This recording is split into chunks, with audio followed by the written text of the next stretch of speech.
我叫华内，我叫华智，我们是姐妹。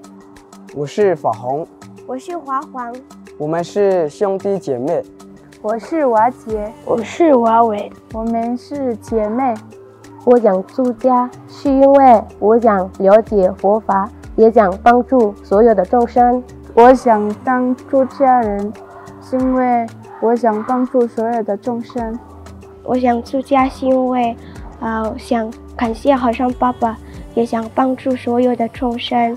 还有是我们在马达加斯加这里还没有这个佛法，所以我想分发马达加斯加的所有的人这个佛法。为什么我想出家？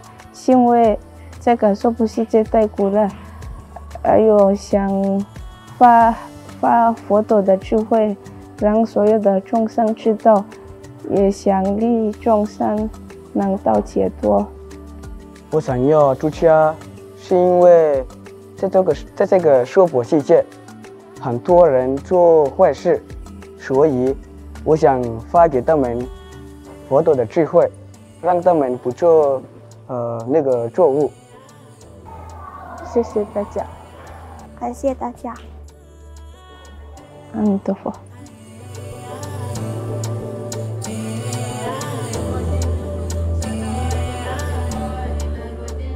Africa is a frontier where Buddhism is making inroads, gradually turning into a local tradition, a spiritual practice for African people. The road is undoubtedly long and difficult, and can only be completed over several, indeed, many generations.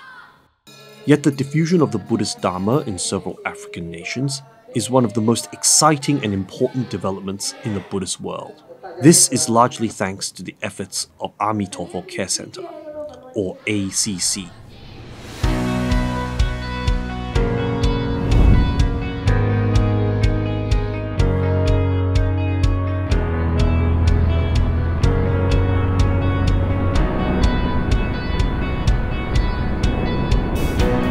After 2 decades of caring for and educating orphans across Africa, with 7 orphanages in 6 countries, ACC is in its 20th anniversary this year. The organization is poised to begin in earnest its true diffusion of Buddhism across its countries of activity.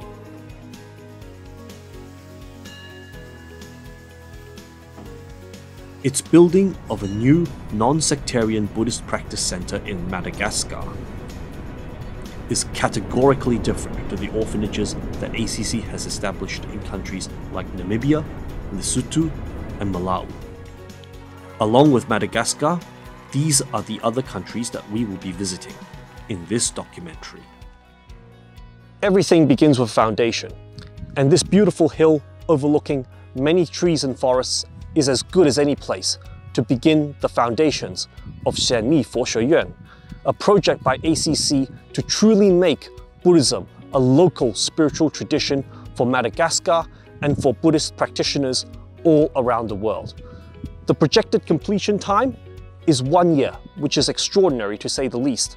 But with this center, tradition of Buddhism truly now begins to thrive on the continent of Africa.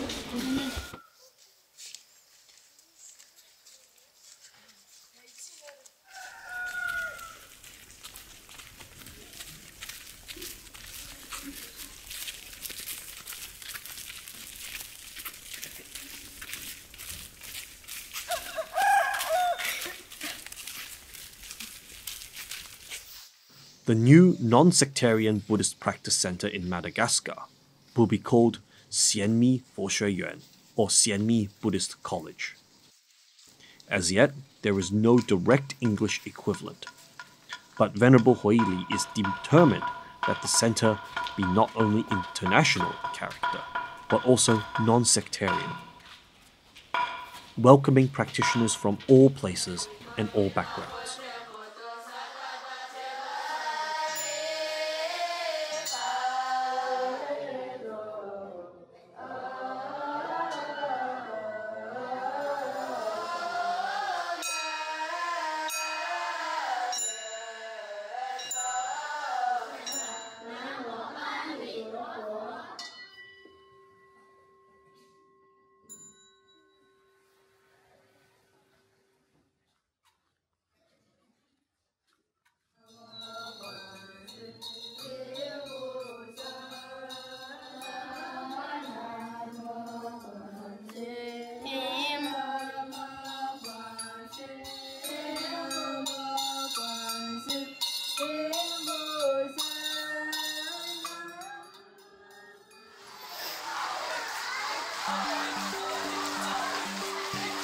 Xianmi Buddhist College will herald a shift in priority and methodology that has been in place since ACC founder Venerable Hui Li first began his work for orphans in Malawi in 2004. The objective will be making, over the next few generations, Buddhism an African religious tradition, familiar and native to the countries involved. A tradition where African people relate directly to Buddhist philosophy and the Buddhist Sangha is authentically enculturated in African norms.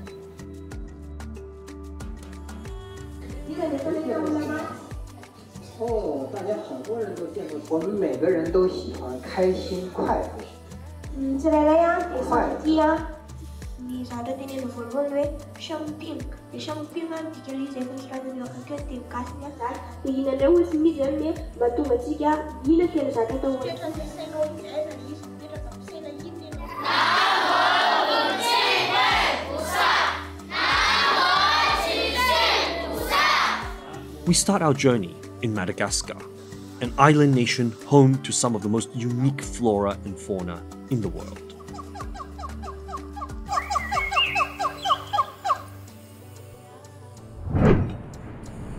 On the high hills in the Moramanga district is a partially completed ACC campus. Here, the students eat outdoors because the dining room has not been completed yet. The Buddha Hall remains makeshift. Facilities are basic and sparse. And most importantly, the structure of Xianmi Buddhist College has barely begun to be built. Yet already, we can see the solid foundations. This is the campus of ACC Madagascar. As you can see, like this Buddha Hall, it's not complete. It's a work in progress. But in Madagascar, we see the epicenter of Master Hui Li's long-term project, which is to make Buddhism African, to make Buddhism a truly local religious tradition. And the first step begins with the construction of a practice center. It is non-sectarian. It will encompass the Theravada, Mahayana and Vajrayana traditions, and it is going to signal the realization of Venerable Hui Li's second step in realizing the diffusion of the Dharma in Africa. As of now, it's only just begun. The construction is not complete, but projections estimate that it will be finished in 1 year's time, which is extraordinarily quick considering the infrastructure and technology available here. Madagascar is an extremely impoverished country, and you can see here the campus is not even complete yet. But it is for a very good reason that Master Hui Li has chosen Madagascar as the first stepping stone for the sowing of Bodhi seeds that will soon germinate, and we will reap the fruit of these seeds in the coming year. 阿弥陀佛，大家好。我是马达加斯加 ACC 的张院长。那同时呢，马达加斯加也有成立了一个佛教圆通住宿学校，所以呢，我们大概就是说我们是多功能性的啊。那正式成立的是佛教圆通住宿学校。那 ACC 它的中文名字是阿弥陀佛关怀中心，从2004年在马拉威开始建立呢，然后当地人对我们的一个迟疑就是中国人会吃小孩那现在已经经过了大概20年在2018年今年已经是第20年。那在2018年成立马达加斯加 ACC 的时候呢，当地政府官员他们问我们的一句话是：你们盖这个学校，你们盖这个 ACC， 你们的目的是什么？然后我们说我们没有目的呀，我们就是来帮助非洲的小孩子。可是对他们来说，好像是很不可能的一件事情。所以 ACC 从2004年到现在2024年，这20年来一路走来，批评的声浪一定不少，但是相对也有很多人是支持肯定我们的。那尤其呢，现在在马达加斯加这里呢，我们发现了一道的曙光让我们这个法传非洲续佛慧命，好像不再只是一句口号，而是实地的。我们有现在正在筹建的国际显密佛学院，预计在明年2025年11月11号要落成启用。届时呢，欢迎各位法师各位居士大德们大家呢可以莅临马达加斯加，那来共同参与这个盛会。那这个佛学院的落成启用呢，对非洲佛教来说也是一个新的里程碑。那我们很期待在马达加斯加从马达加斯加开始看到呢更多的非洲本土的出家人在这里孕育而生。那这个佛学院呢，它也开放给全世界满18岁以上的人只要你对出家对学佛你有兴趣的，其实都可以来就读。它不是只有针对马达加斯加的人包括我们在其他各个国家 ACC 的孩子们，高中毕业有兴趣想要学佛、想要体验出家生活的他们都可以来都可以报名来。所以呢，这是一个很难得的机会。那也刚好在我们20年的这一个阶段呢，能够圆满的有这样子的一个成就。那当然 ACC 还是需要有更多的人愿意继续支持肯定我们。我们也希望ACC 能够再迈入第2个20年。谢谢大家，阿弥陀佛。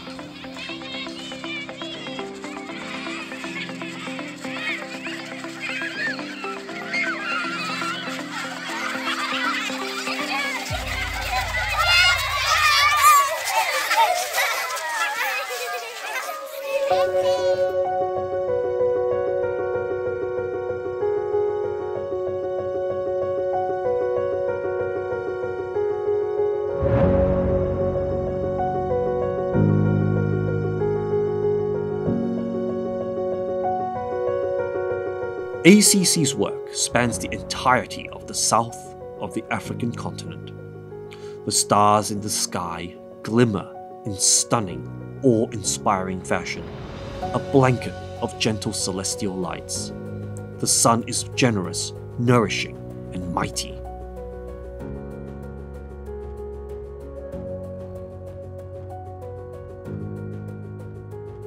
Namibia is one of Africa's most renowned countries when it comes to tourism, with gorgeous dunes and a stunning meeting of the shoreline with the desert. This is the shoreline of Namibia. It's where the sea meets the sand and where the deep meets the dunes. For me, it represents a great frontier of exploration and discovery. Not necessarily of Buddhism discovering the country of Namibia, or more broadly, the African continent. But for me, it represents the broader African continent and the country of Namibia making Buddhism its own. In order for this to happen, Buddhism must inculturate itself to the local African communities that it wishes to benefit. And this is about benefits. It is about showing a way forward of spirituality that can be compatible with the local traditions and customs and cultures. It is not about talking down, and it is not about condescending. This is about a mutual dialogue, and in many cases, an intercultural and interfaith exchange will be necessary. We've been here in Namibia for a few days, and the sights we have seen and the people we have met have just been extraordinary. However, how many generations it might take for Buddhism to actually become embedded in the culture of Namibia is another question. At the same time, I can't help but think of the early Indian and Central Asian monks who traveled all the way from Buddhism's original homeland and came all the way to China to diffuse the Dharma. I doubt that they had any idea that the Buddhism of their homeland would become the bedrock of Chinese spirituality and culture for over 2,000 years. Who's to say that Buddhism might not enjoy a similar welcome in Africa? Time will tell, but we need time to actually do the diffusion of Dharma.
On ACC's campus in Namibia, we meet joyful cohorts of children who are studying at Yuan Tong School.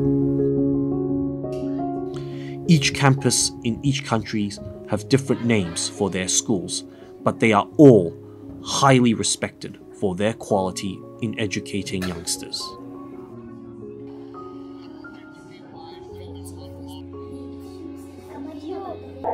Today we have the visitors. They come from different groups, come from different countries, and come from different areas. They also have our partner, our colleague from Hong Kong, and also have our volunteer teachers from Taiwan. 然后还有我们佛门网的记者们，感谢你们百忙之中抽空来。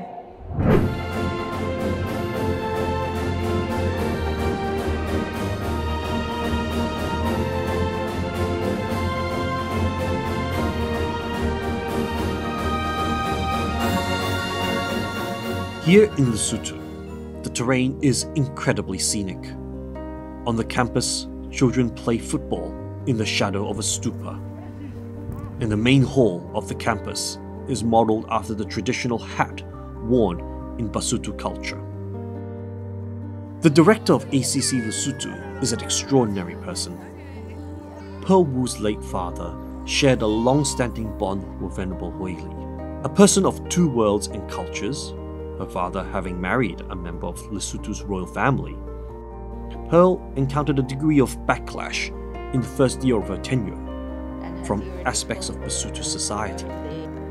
She currently treads a challenging but fulfilling path in correcting cultural misunderstandings about ACC in Lesotho, as well as being responsible for its expansion and consolidation. In our comprehensive conversation, Pearl provided some very important insight into how ACC manages the inevitable difficulties of operating a Buddhist non-profit in a culture where neither party, that is, the locals and foreign-born staff, especially workers from East Asia, understand each other that well. Her dual heritage perspective is perhaps all the more valuable in this regard. Lesotho is a predominantly Christian country, and it is one of the most recent countries in which ACC has established a presence. This weekend, we had the fortunate opportunity to speak with Ms. Pearl Wu, the director of ACC Lesotho, to find out what really is going on with Buddhism in the country. What is ACC doing to spread the message of compassion and interconnectedness and wisdom, and how local communities are responding to not just the orphanage, but also the school in which these children are being educated in. Pearl, thank you so much for your time in joining us today. Thanks, Raymond. How does ACC embody the Buddhist values that you hold dear to your heart? Here at ACC, we pride ourselves in teaching children respect, compassion, you know, and just to be mindful of everything that they do. So at the same time, we also try to spread that down to our staff members so that we all have, you know, mutual respect and know that what direction that we're trying to go into, which is giving our children the best environment and the safest environment to grow up in so that they can focus on their education, and also just to give them a loving environment to grow up in. So is respect the foundation upon which you build your other values? Most definitely, most definitely. At home, we were always taught that you need to respect everyone. If you want someone to respect you, the first thing is to respect someone else and to respect yourself. So, you know, if we don't respect ourselves, how will we respect things like rules, laws, and schedules? So if you respect yourself, you will show that in your daily living, you know. And that kind of ties into the lifestyle or the schedule that you and the staff have planned for these students. Yes, definitely. Our days at ACC are very scheduled and quite packed. Our children start the day with morning service at 5 a.m. Then at 6 a.m. they have like a warming up of the body. They go jogging and then they do some light stretches. Then they go on to have breakfast. After breakfast, we prepare the children to go to school, and the staff members prepare to get to their own respective departments. And throughout the day, the children are at school until about 3 o'clock. Then 4 o'clock, we have martial arts training, and then we prepare for evening service. Then children go to evening studies and then prepare to go and rest for the day. So it's almost like a typical boarding school kind of lifestyle. You know, when this was devised, was part of the idea to inculcate a kind of almost like a psychological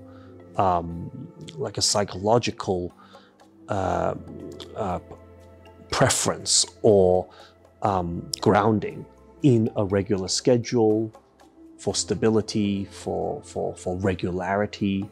Was that part of the consideration? Oh yes, I believe so.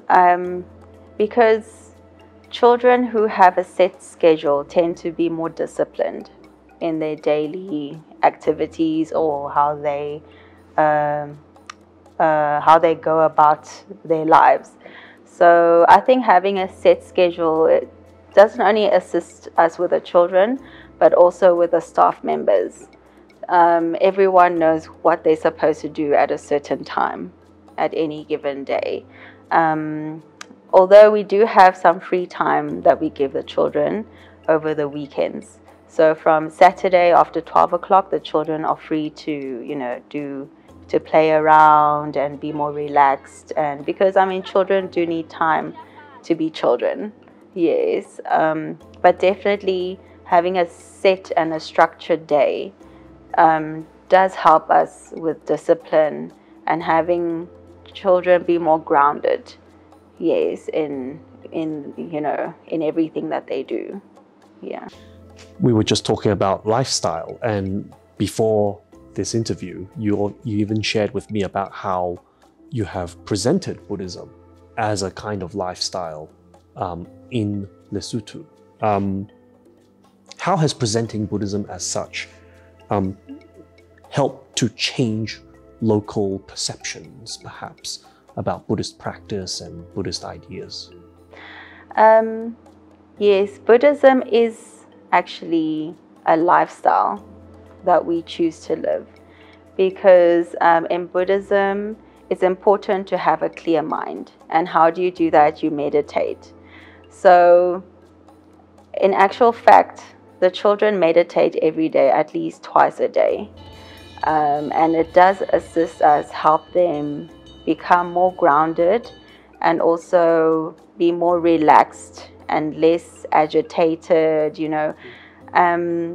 It also, I think it also regulates emotions, you know, because if you are having a bad day and you actually have a moment to yourself to just sit in the stillness of your own thoughts and try to actually expel those thoughts from your head, it does assist you in clearing all the negative energy that you've experienced or some emotional negativity that you've experienced. So I believe that this kind of lifestyle that we've introduced to the local community and our children has really helped us set a standard of clarity and of peacefulness in our own little community, because even the way we sort out disputes is probably different from how other institutions would, because we have that foundation of a Buddhist lifestyle, yes, which is peace and harmony and respect, yes. I'm just curious, is there any chance you've gotten any feedback from your students about whether when they go out beyond ACC, they take these ideas of mindfulness, peace, you know, a calm mind to settle problems and to manage disputes, and even with family?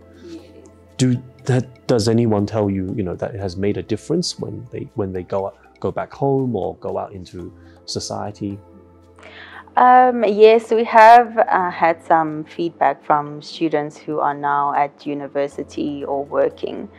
You know, they always tell us that they have learned a lot of patience from the environment here at ACC, and it's really helped them a lot, because they're now able to handle different people with different attitudes or personalities in a more effective way.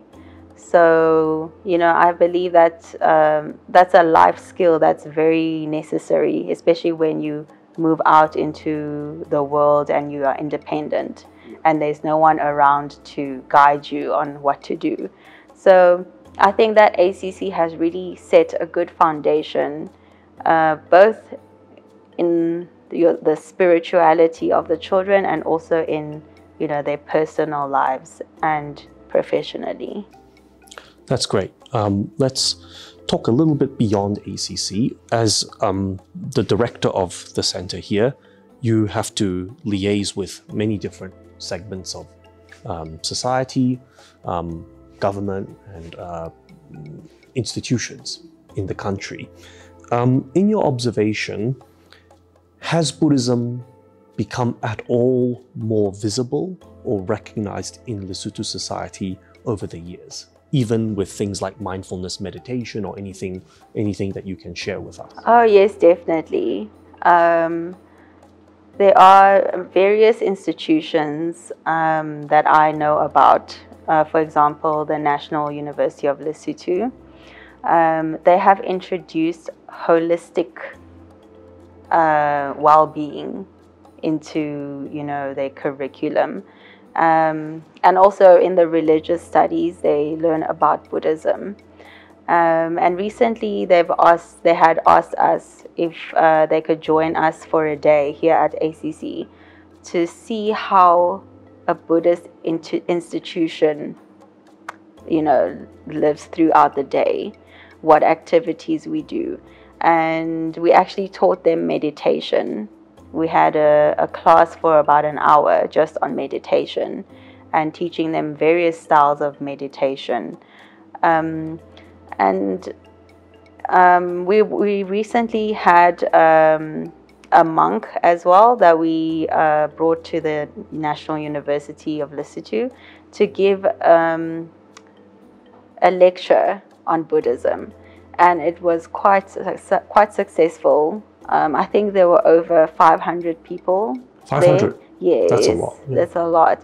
And we were also approached by a few students who said, you know, they're really interested in Buddhism and how do they get deeper into Buddhism to understand, and asked if there was a way that we could give them, you know, coaching, or if we could accommodate them here at ACC so they could learn more on Buddhism. So honestly, Buddhism is trickling into society, even if it's just through something as simple as meditation. Yes, because that is what Buddhists do on a daily basis. I think in terms of the practice, actually, people are already getting a pretty good grasp of the basics, meditation, mindfulness. I'd like to build a little bit on the point you made about that lecture. 500 people attending, people, young students coming up and saying, hey, I'd like to learn more, and even asking, might you provide any facilities for deeper learning? That actually goes beyond into the worldview and philosophy of Buddhism. Do you find that there are some more difficult things to be imported or introduced to local society and community in regard to Buddhist concepts and philosophy? Definitely. You know, in Buddhism, we believe that diversity is key. If you have a diverse community, you're able to go further.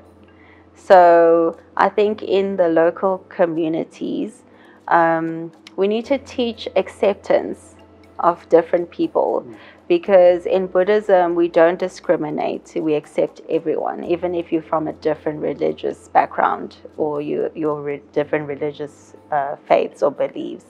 So I think that is something that we need to work on, to have people be more open and accepting of different religions and different people of different race and backgrounds, because there is a lot of discrimination at times about different religions or different race or cultures. So I think that is something that we need to work on, as, speaking for my other half, the other half of me is Mosotho. So I know that it's something that we need to work on, as Basotho, to be more diverse, to be more accepting, so that as a country we can move further, So breaking down barriers is one of the big considerations. Yeah, breaking down barriers, yeah. So on to my final question, which is, you talked about the country moving forward. Now that ACC has become established here in Lesotho, can you share any ideas about what you would like to see ACC moving forward in the next, say, 5 years or something like that? And how it might even complement the development of the country in the next 5 years? Yes, okay. So what I would like to see happen at ACC is to break that barrier of society feeling like orphans won't achieve much. And how I envision, that barrier to be broken is through education. So I have a vision for ACC school, which is called Yuan Tong School, to be one of the best schools, best private schools in the country. One, most importantly, is to give our children the best education that we possibly can, so that they can have a great future, because we've taken them in so that we can change their lives. And number two is to break that stigma of, children who are less fortunate don't have a really good future, or that they can't succeed in scholarly activities. So that is one of my visions, and also for African countries to be more accepting of what we do at ACC. ACC is a really, it's a phenomenal NGO, and so our founder, Master Hui Li, is just so selfless, and I'd really like people to understand that, and I feel that through breaking barriers and through people getting to know ACC, we'll be able to do more. It's not just a Buddhist organization, it's an organization that is changing lives. Yeah. Yes. After our sojourn in Lesotho, we said goodbye to Pearl and her team. We then made our way to Malawi, the country where it all began.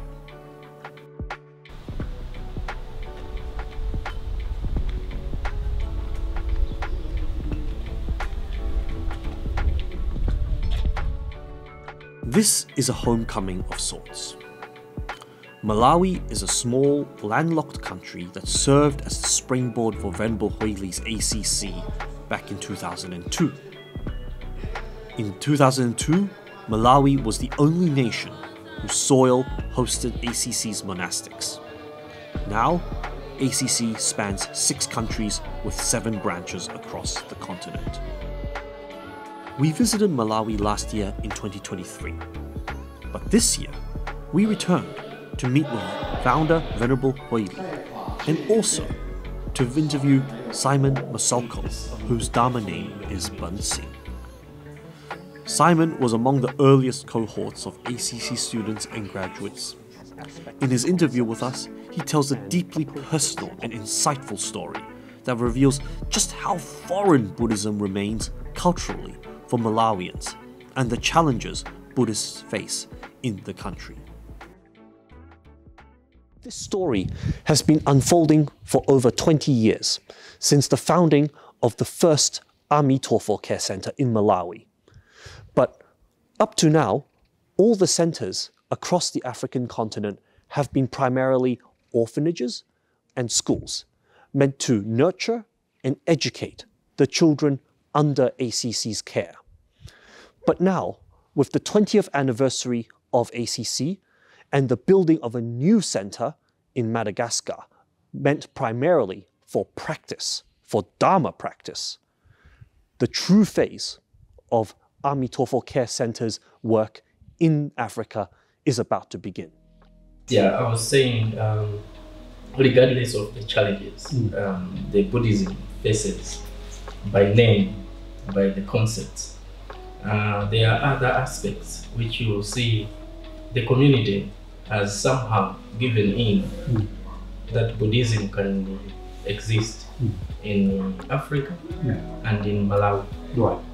Yeah. When the center started in around 2000, 2004, there were a lot of resistance from the chiefs, from the community, from the religions like the Christians, and government as well.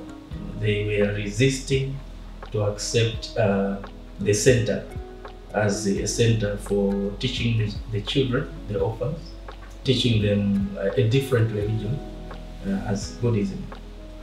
Now, with those resistance over the years, people have somehow accepted that Buddhism is a way of life.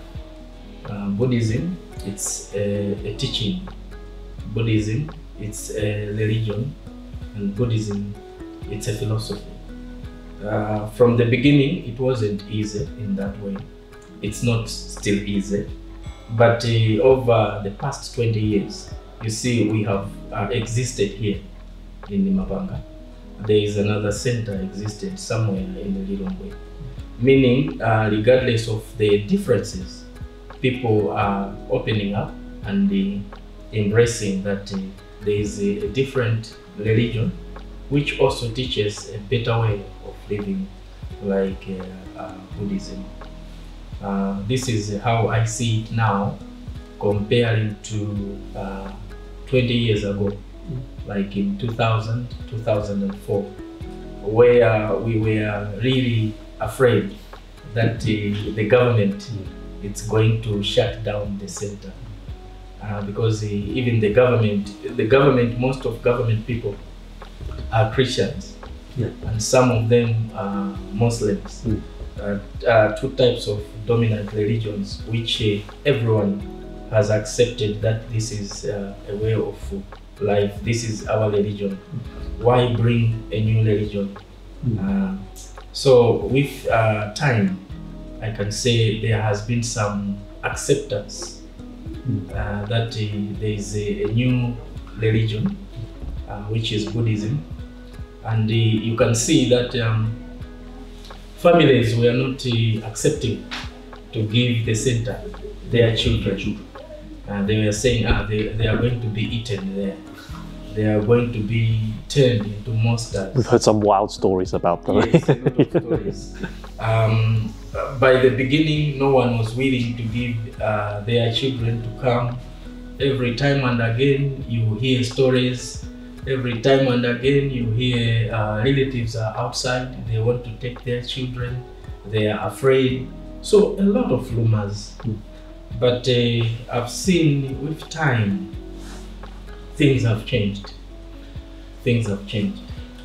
So this is a very encouraging sign. So despite the philosophical and theological obstacles, they are considerable, huge, because of the God issue.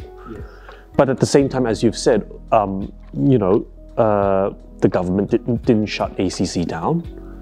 The broader community now knows that there is this center here in Malawi, and sometimes there is every generation there are new children being sent here.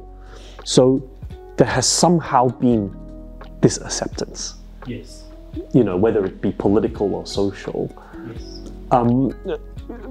you said somehow, is it because people can see the good work that ACC is doing? So in other words, is the approach of Hui Li of Shifu, right, just showing people that ACC is doing good work, you know, making a difference in the lives of young people and children, does that help at all?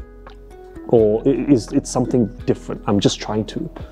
The approach which the Venerable Master Hui Li took of establishing a center like this one with the intention of educating the children who are underprivileged is one of the best approaches to bringing the concept of Buddhism. The concept itself is one of the best concepts where from the beginning people were not accepting. But when they realized and saw what's the real concept, what are the Buddhists trying to do, most people, they accepted. One, education to the children. You see, the center has educated a lot of children, despite being a Buddhist center, but it has provided the basic education to children from standard 1 to standard 8, from 1 to Form 4, very basic. Most of these children, if the center was not in existence, most of them maybe they could not go to school. So despite bringing in some religious concepts, but the center has provided education to Malawian children, of which this one is complementing government efforts to teach the children. Apart from that, the families, you know, Malawi, it's a very poor country. To send a child to school, it's not that easy. Even the middle class people who earn a living, to send children to school, it's not easy. And schools, primary schools, secondary schools and university, they are very expensive, extremely expensive. Now, the center here provides free education to many children, more than 400 or 500. This one has been a milestone for the center to be accepted quickly by the communities, regardless their differences in religion. That's how I can explain that one. You are familiar with Buddhism. You have been part of the ACC community for many years. You know, I'm sure that people in your circles might ask about your background and, you know, being how far you've come. It is inevitable that you will bring up, you know, oh, I studied at ACC, and then, you know, I had some exposure to these teachings. You know, a slightly personal question is, is it difficult sometimes to, at the same time, you have to accept, you know, everyone around you, and, you know, including yourself, you know, the community is influenced by God, by Christianity, but at the same time, you also have to kind of be honest and say, you know, I was studying Buddhism and they benefited my life, you know, they really helped me. You know, is it a challenge? Do you also sometimes have to navigate this a little bit carefully in your community? Somehow, yes, it's a challenge. But the funny part of it, when I go out, people call me Amitofo. That's the name they use for me. They call me Amitofo. They don't call me by my name. They call me Amitofo. Your question, yesterday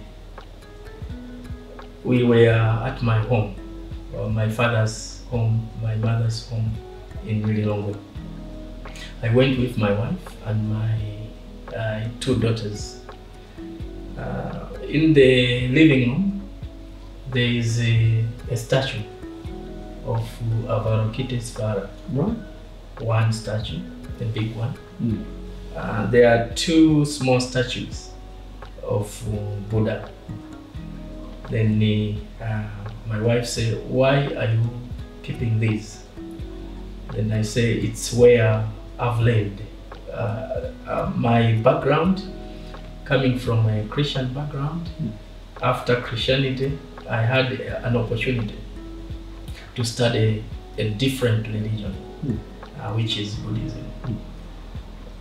These statues, they are in my father's house in Lilongwe. So she asked me, "Can you take them out?" She's a very strong Christian. Then I said, "No, they have been here since. And if you study the concepts in Buddhism, you have a positive attitude towards life. They are just statues, but they have a meaning. They have a meaning." Then on this one, it doesn't take me effort to explain to people. Right. I've embraced the religion. I've embraced the teaching. Yeah. I've embraced the philosophy. And I've embraced the way of life. Given an opportunity, if I have a platform, I will teach Buddhism to masses very well. Having the background of Christianity, I can combine the teachings of Christ.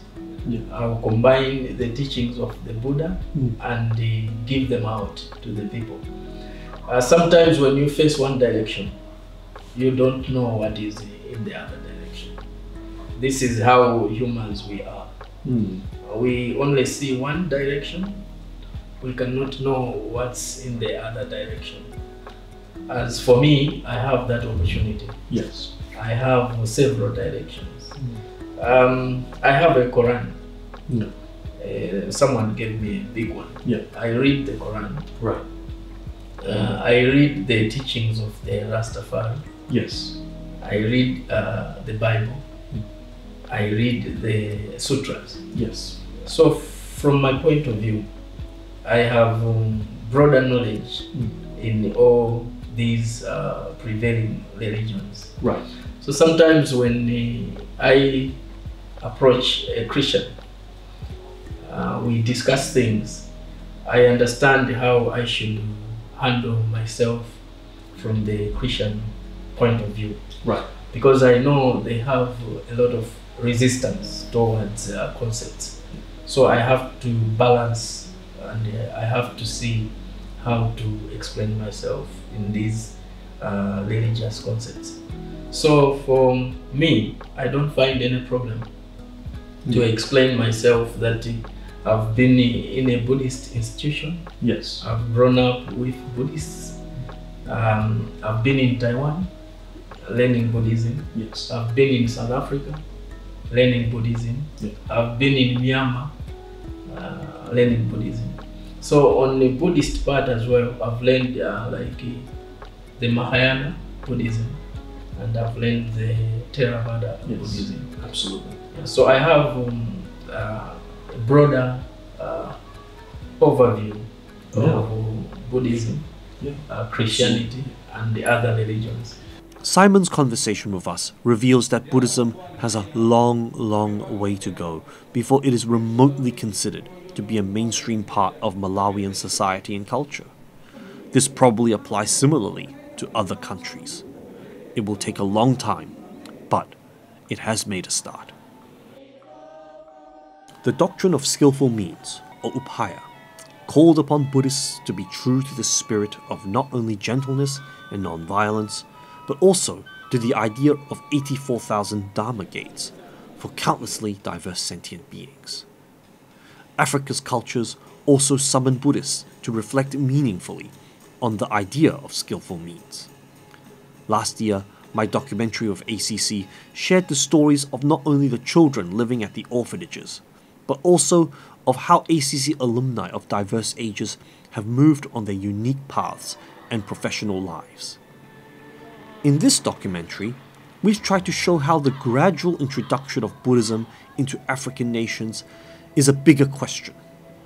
It is a complex phenomenon of social change, humanitarian concerns, and cultural dialogue. There is a long way to go, as we've emphasized, but Buddhism has not made its way to Africa before. It has been over 2.5 millennia. So, as long as ACC and other organizations continue their hard work in the right way, persevering with compassion and wisdom, I believe that we have all the time in the world. This is the rhythm of the Dharma's diffusion. This is the rhythm of cultures and communities making Buddhism their own tradition. This is the rhythm of liberation.